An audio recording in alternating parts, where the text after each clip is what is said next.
হয়তোবা দেখতে পাবেন না দর্শক কত এখন এই লাইন চালাতে উনি বুঝতে পারছেন লাখো লাখো তাওহীদি জনতার যে ঢল নেমেছে এটা ইতিহাস সৃষ্টি করেছে বাংলাদেশের ইতিহাসে এত বড় মাহফিল ইতিপূর্বে হয় নাই বলেন ঠিক না। সুতরাং আমরা সবাই এই ইতিহাসের সাক্ষী হয়ে গেলাম। এ পর্যায়ে উপস্থাপনার দায়িত্বে অনেক ভাইয়ের কাছে আজকের এই মাহফিল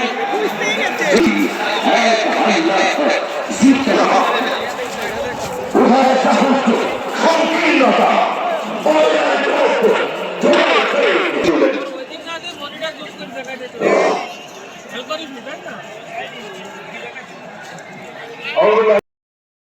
যদি মাথায় বাঁধতে হয় মাথায় বাঁধবো বুকে কোরআন নিয়ে রাজপথে থেকে রক্ত যদি দিতে হয় রক্ত দেব শহীদ হব রক্তের সাগরে সাঁতার কেটে কেটে রক্তাক্ত বিপ্লবী খেলে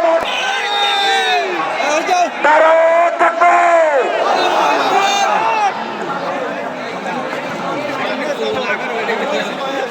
শুধু মন্ডলী অত্যন্ত দুঃখের বিষয় যে আমার হাতের বাম পাশে মানে পশ্চিম দিকে মানুষ পদদলিত হচ্ছে। এত বিপুল পরিমাণ মানুষ এখানে এসেছে। এইরকম বিপুল জনসমাগমের একটা মাহফিলকে সবাই যদি চুপ থাকে তাহলে এটাই সাইলেন্ট, আর সবাই যদি কথা বলতে থাকে চুপ করো এটাও বলি, তাও এই পরিবেশটা ছাড়া অসুন্দর হয়ে যায়।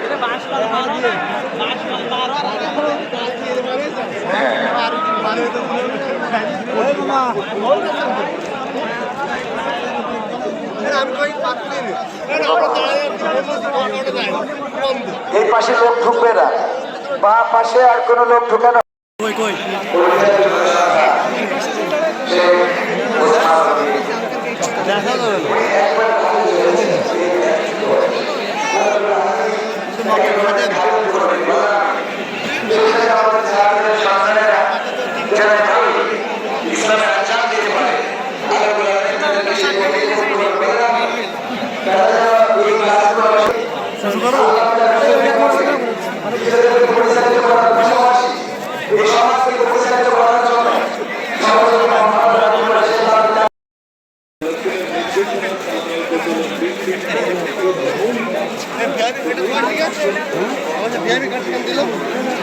ক্যামেরা